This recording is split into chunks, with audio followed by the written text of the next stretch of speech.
ಶಿವನು ಲಿಂಗ ರೂಪವನ್ನು ಪಡೆದುಕೊಂಡ ದಿನವನ್ನೇ ಮಹಾಶಿವರಾತ್ರಿ ಎಂದು ಕರೆಯಲಾಗುತ್ತದೆ. ಇದಕ್ಕೆ ಇನ್ನೊಂದು ಕಾರಣವೆಂದರೆ ಮಹಾಶಿವರಾತ್ರಿಯಂದು ರಾತ್ರಿ ಪೂಜೆಗೆ ಹೆಚ್ಚಿನ ಮಹತ್ವವಿದೆ.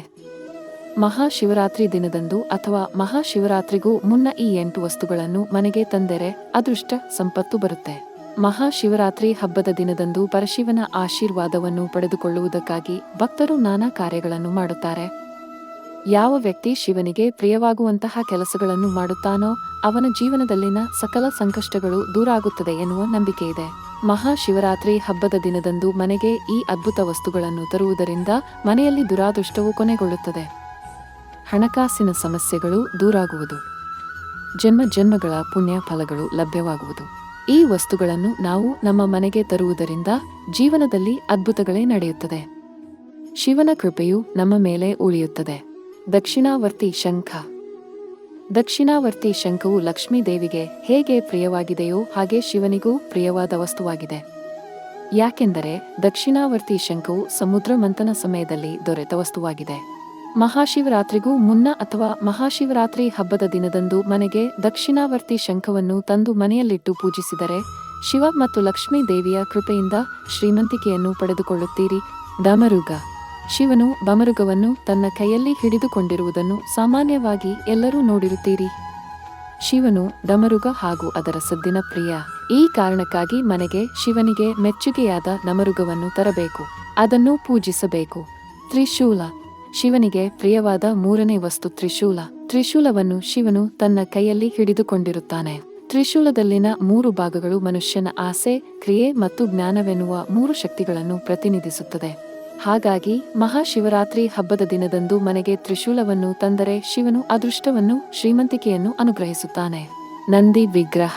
ಮಹಾಶಿವರಾತ್ರಿ ದಿನದಂದು ಅಥವಾ ಮಹಾಶಿವರಾತ್ರಿಗೂ ಮುನ್ನ ಮನೆಗೆ ಶಿವನ ಸಂದೇಶವಾಹಕನಾದ ನಂದಿಯ ವಿಗ್ರಹ ಅಥವಾ ಪ್ರತಿಮೆಯನ್ನು ತರಬೇಕು. ಒಂದು ವೇಳೆ ನಿಮಗೆ ನಂದಿ ಸಿಗದೆ ಹೋದರೆ ಕಾಮಧೇನು ಹಸುವನ್ನು ತಂದು ಕೂಡ ಪೂಜೆಯನ್ನು ಮಾಡಬಹುದು. ಇದರಿಂದ ನಮ್ಮ ಇಷ್ಟಾರ್ಥಗಳು ಈಡೇರುತ್ತದೆ ಎನ್ನುವ ನಂಬಿಕೆಯಿದೆ. ರುದ್ರಾಕ್ಷಿ. ಶಿವನಿಗೆ ಪ್ರಿಯವಾದ ಇನ್ನೊಂದು ವಸ್ತುವೆಂದರೆ ಅದುವೇ ರುದ್ರಾಕ್ಷಿ.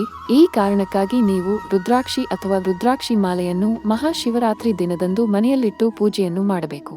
ಇದು ನಮಗೆ ಅದೃಷ್ಟವನ್ನು, ಶಕ್ತಿಯನ್ನು ನೀಡುತ್ತದೆ. ವಿಭೂತಿ. ಶಿವನು ತನ್ನ ಮೈತುಂಬ ವಿಭೂತಿಯನ್ನು ಹಾಕಿಕೊಂಡಿರುವುದನ್ನು ನಾವು ಗಮನಿಸಬಹುದು. ವಿಭೂತಿಯು ಶಿವನ ಸ್ವರೂಪವಾಗಿದೆ. ಮಹಾಶಿವರಾತ್ರಿಗೂ ಮುನ್ನ ಅಥವಾ ಮಹಾಶಿವರಾತ್ರಿ ದಿನದಂದು ವಿಭೂತಿಯನ್ನು ಮನೆಗೆ ತರುವುದರಿಂದ ಮನೆಯಲ್ಲಿ ಸಕಲ ಸಂಪತ್ತು ವೃದ್ಧಿಯಾಗುವುದು. ಶಿವಲಿಂಗ. ಕೆಲವೊಬ್ಬರ ಮನೆಯಲ್ಲಿ ದೊಡ್ಡ ಗಾತ್ರದ ಶಿವಲಿಂಗ ಇರುವುದನ್ನು ನೀವು ಗಮನಿಸಿರಬಹುದು. ನಿಮಗೆ ದೊಡ್ಡ ಶಿವಲಿಂಗವನ್ನು ತರಲು ಸಾಧ್ಯವಾಗದೇ ಇದ್ದರೆ ಅಂತಹ ಸಮಯದಲ್ಲಿ ನೀವು ಚಿಕ್ಕ ಗಾತ್ರದ ಶಿವಲಿಂಗವನ್ನು ಮನೆಗೆ ತರಬಹುದು. ಲಿಂಗ ರೂಪದಲ್ಲಿ ಶಿವನನ್ನು ಪೂಜಿಸುವುದರಿಂದ ಎಲ್ಲಾ ರೀತಿಯ ತೊಂದರೆಗಳಿಂದ ನಾವು ಮುಕ್ತಿಯನ್ನು ಪಡೆದುಕೊಳ್ಳಬಹುದು. ಬೆಲ್ಲ. ಬೆಲ್ಲ ಶಿವನಿಗೆ ಪ್ರಿಯವಾದ ವಸ್ತುಗಳಲ್ಲಿ ಒಂದು. ಮಹಾಶಿವರಾತ್ರಿ ದಿನದಂದು ಮನೆಗೆ ಬೆಲ್ಲವನ್ನು ತಂದು ಅದನ್ನು ಪೂಜಿಸಿ ಶಿವನಿಗೆ ನೈವೇದ್ಯವಾಗಿ ಅರ್ಪಿಸಬೇಕು. ಈ ದಿನ ಶಿವನ ವಾಹನವಾದ ನಂದಿಗೆ ಅಂದರೆ ಹಸುಗಳಿಗೆ, ಎತ್ತುಗಳಿಗೆ ಬೆಲ್ಲವನ್ನು ತಿನ್ನಲು ನೀಡಬೇಕು.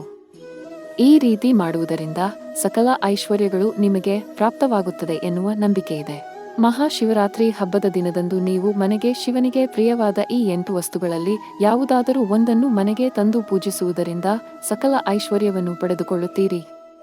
ಶಿವನು ನಿಮ್ಮ ಜೀವನದಲ್ಲಿನ ಎಲ್ಲಾ ರೀತಿಯ ತೊಂದರೆಗಳನ್ನು ದೂರ ಮಾಡುವನು. ಸರ್ವೇ ಜನಾಃ ಸುಖಿನೋ ಭವಂತು. ಈ ಮಾಹಿತಿ ಇಷ್ಟವಾಗಿದ್ದಲ್ಲಿ ಲೈಕ್ ಕೊಟ್ಟು ಸಬ್ಸ್ಕ್ರೈಬ್ ಮಾಡಿ. ಧನ್ಯವಾದಗಳು.